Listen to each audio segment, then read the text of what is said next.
Hello everyone and welcome to WesterosCraft Walks. I'm your host Kobe. And I'm Lucia. And today we will be having a look at the sprawl of King's Landing. So those are the houses outside the city. Because there's not much space left in the city, so people start building their houses around it. We're just outside the Lion's Gate now. Last episode we ended inside the Lion's Gate. You can see the inn through the gate over there. So we'll explore the surroundings of King's Landing just outside the gate, and later we will go back in the gate. We'll explore a bit inside the city again. So found some nooses here, and we'll look at the little pond underneath the bridge. Jump! Yeah, I couldn't jump over it. So the nooses again, where they hang the people. Seem to have a lot of them around here. You've got something to say, Lucia? Cart. That was a cart indeed, yeah. I don't know. You don't know, Lots Lucia? of mud. This must be the mud gate. No, it's not the mud gate. It's on the other side. I know.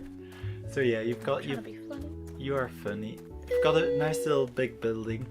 Did you hear what I said there? A nice big building. little big big. So this is a cheesemaker, I think.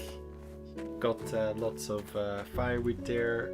Here they store milk in this building. Seem to have spilled some milk. Don't cry over spilt milk. Yeah, and here is unspilled bottles.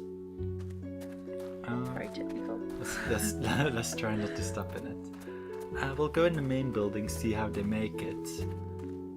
So here's the building where they make it, I suppose. Got big fires where they cook the milk. Do they cook the milk? Well, they're just heating up to pasteurize it, and then this section here is where they'd separate the physical cheese from the liquid whey, which is like a really acidic liquid that comes off of cheese.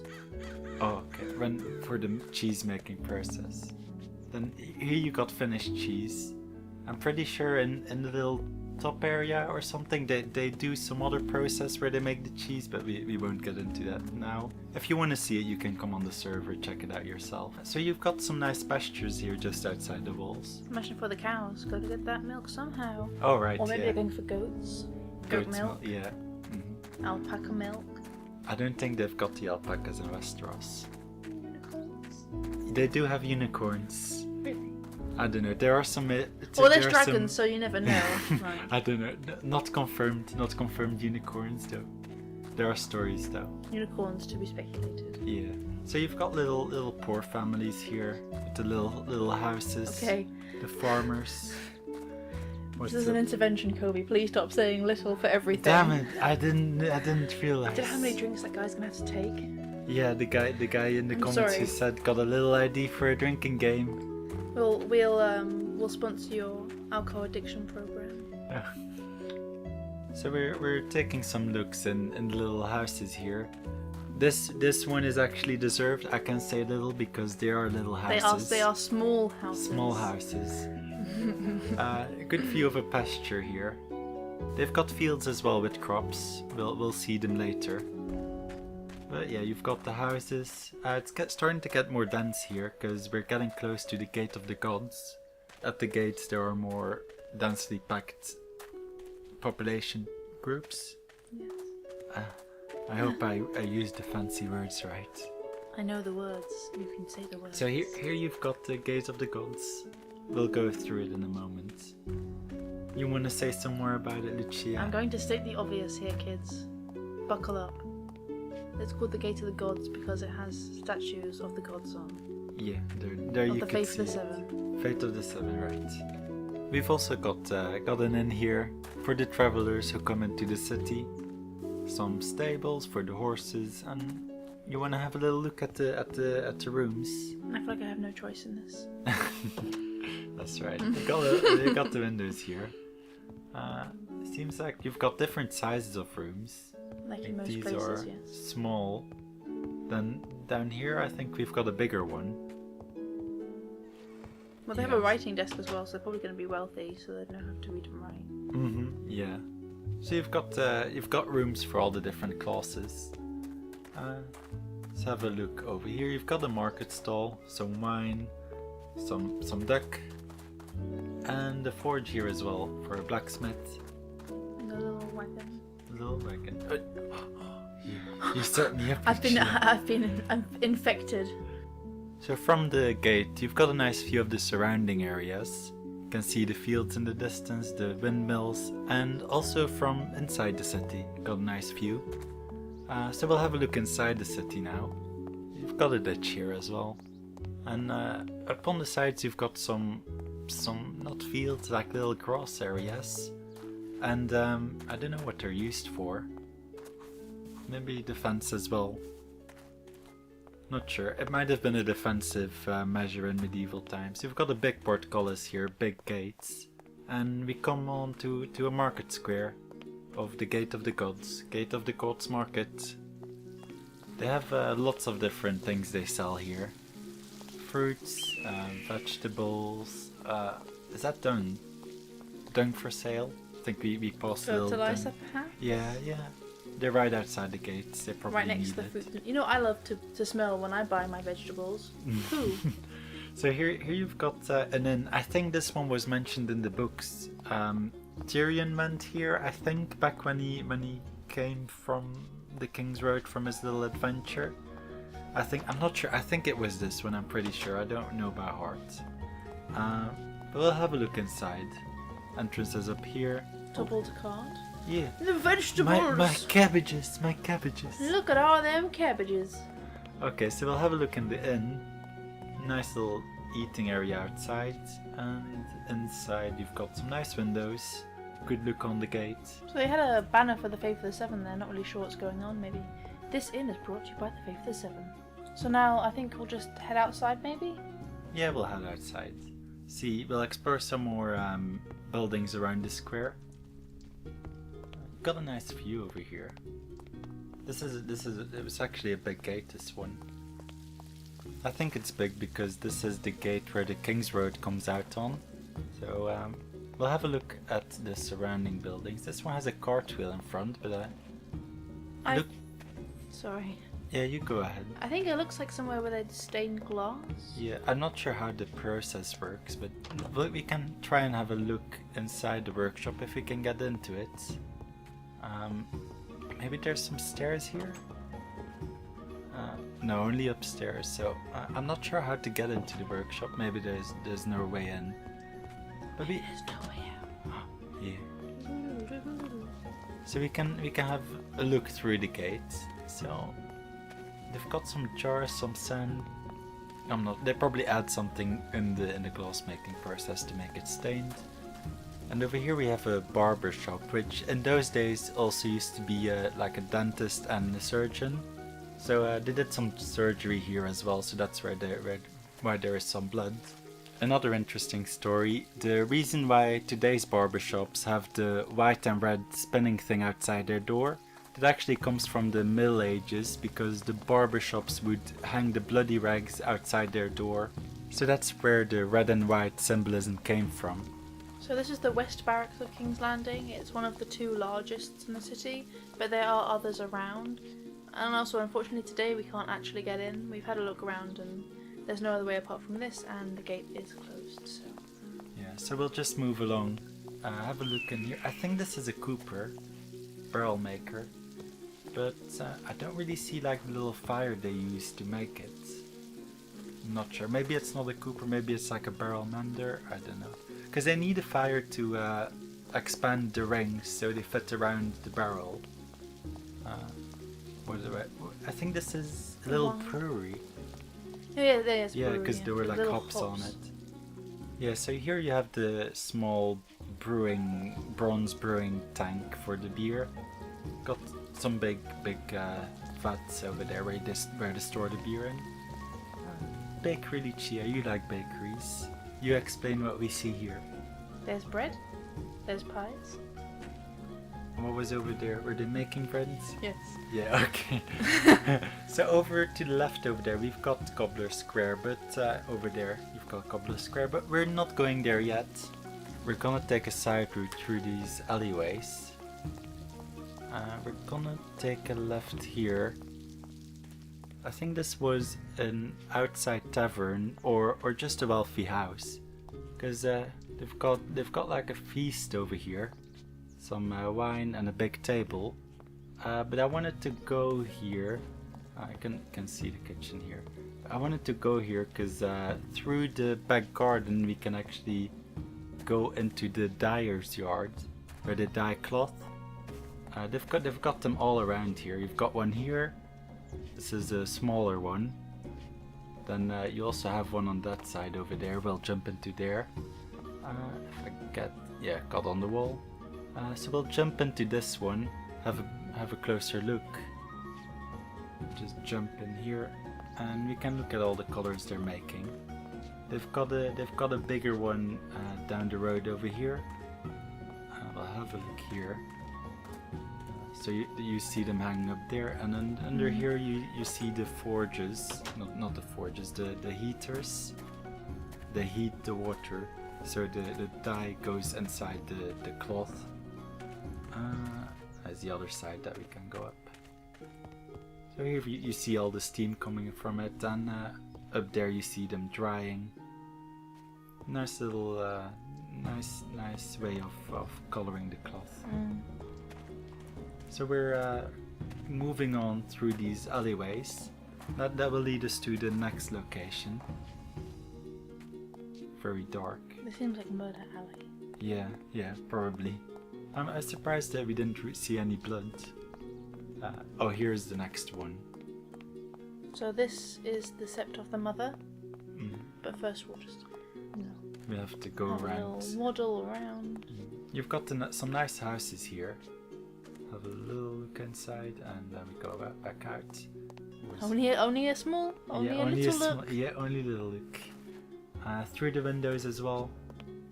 Like little creepers.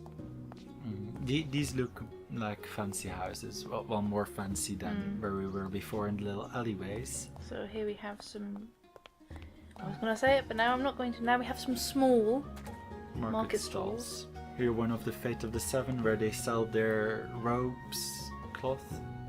They sell something. They sell cloth, but it seems nicer if I say they sell robes. So at home you can pretend to be Sceptre too. Got a spicer here. Lots of spices. Extra spicy. Extra spicy, very spicy. We'll have a look inside now. One of my favourite sets. Yeah, you can tell us what you see. Well, I mean, we all have eyes. We can see. So this one's, I don't know, the reason I like it's so fantasy picturesque with all the flowers, and it just is very aesthetically pleasing. And a little pond with frogs.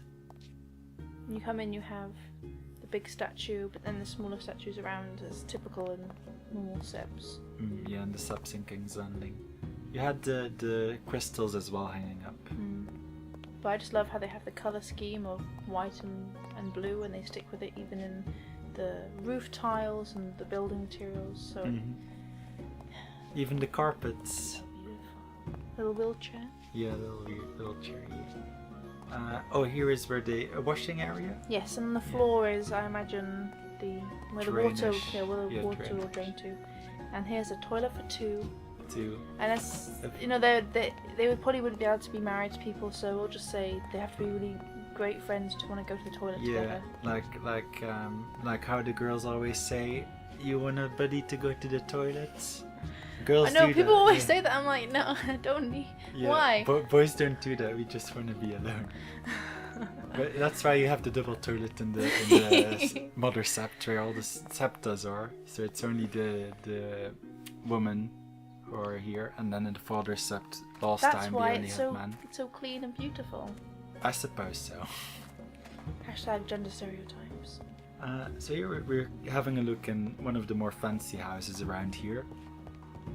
Some hops. Hopsy. Looks like.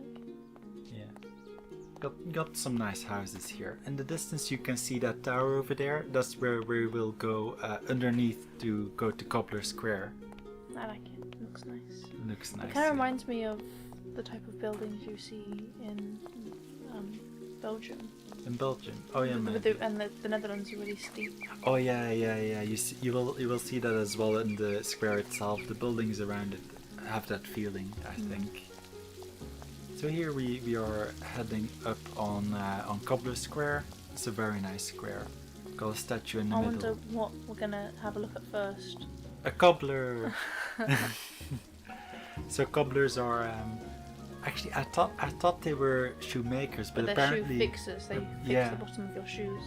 Yeah, apparently it's because they had some laws in Britain that cobblers could only fix shoes, not make them. Yeah. Yeah, I looked in some history, and here we've got some more spices.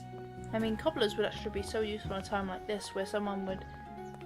I mean, not the poorer classes as much, but you would buy a good pair of shoes that would fit your feet, and then you would wear them. Just that was your pair of shoes, and you would just need the sole to be fixed, not the actual shoe itself. Mm-hmm. So that's why cobblers were like in high demand. Especially with soldiers. Yeah, they didn't want to buy new shoes every time. So here you've got the statue of Jaehaerys the Wise. He actually reigned for a very long time, back in the 1st century of Aegon's conquest. Another cobbler. Yeah, this is actually the guild of the cobblers. Ooh. Yeah, we'll have a look inside. We can see if we can find a meeting area. So here we've got lots of books with all the knowledge about shoe fixing things. Got the meeting table here. And yeah, this is about it for the Cobblers Guild, so we'll head back out. Nice high ceiling. Yeah, they've got a nice ceiling here. Nice got a view. nice view, yeah. Head back out. Okay. What can we look at next? And the other cobbler? The other cobbler, you want to see the other cobbler? Here is where they mend some more shoes. Yeah, you've got quite a lot of them on Cobbler Square. And here you've also got another barber shop. You see the blood there again. A tailor over here. Make clothes. And I think this is a carpenter. And we'll go through his shop to have a look at the actual inside of the buildings. These are actually multi-tenant. You've got a nice bridge connecting those two over there. So we'll have a look up here now. These are multi-tenant, so multiple families live in this building in apartments. So here you've got an apartment on this floor. We'll have a look upstairs as well. I feel like the more you go upstairs, the lower the quality is, the less fancy it is. Because this one looks less fancy than the one below. The one below had fancy beds. Then up on the top you've got the small one over here. Doesn't even have their own door. So we'll head back outside, explore a few more buildings around the square, and then we've got something special to show you as well. It's one of those hidden things in King's Landing. Are quite nice, but we'll get into that later. Here we've got a mason making a sculpture over there. Got some more stones, yeah, making stone things. Mm-hmm. Head back out to, you've got the mason sign there. You've got a nice view around the square here, all the high buildings. And over that way is the road to the Dragon Square. Now over this way you've got the road to the Gate of the Gods where we were before. You can see it there in the distance. Got another cobbler here. Have a quick look inside again. Yeah, more of the same. Shoe mending practices. And now it's time for the secret area of King's Landing. We will have a last look because we won't see the sunlight again in this video because we're going in the sewers. Mystery. Got the sewers here. Let's try not to fall in the dirty water. But this is actually the cistern, I think it's called. I might be pronouncing that wrong. Or the old one anyway. It's where they used to store fresh water for the sewers, like a reservoir for fresh water. This one is actually not in use anymore, so it's like kind of a place where dirty water collects. The new one for the fresh water is actually underneath the Gate of the Gods, where we were before, but we didn't see it in the sewers. So if you want to check that out, just try and find the sewers underneath the Gate of the Gods. Oh no, I fell in the water. Okay, oh, and I went under. Okay, never mind. Okay, I'll need a shower after this, but we saw those little candles there where I walked past, and so I think this is more for like homeless people. They live in this area. Got a red lantern as well, so I don't know what that means. I don't know. Do you think they'd have a brothel down here? Well, there's the thatch carpet material on the ground. So. I suppose this is the poorest brothel in King's Landing. And this is the place, some candles to make it romantic. Clean water, I assume. So... Well, this one, it would have been clean water. Now it's dirty. Oh. Now it's dirty water. Dirty with the sins of the horse. Oh no! They defied this place. They made it dirty.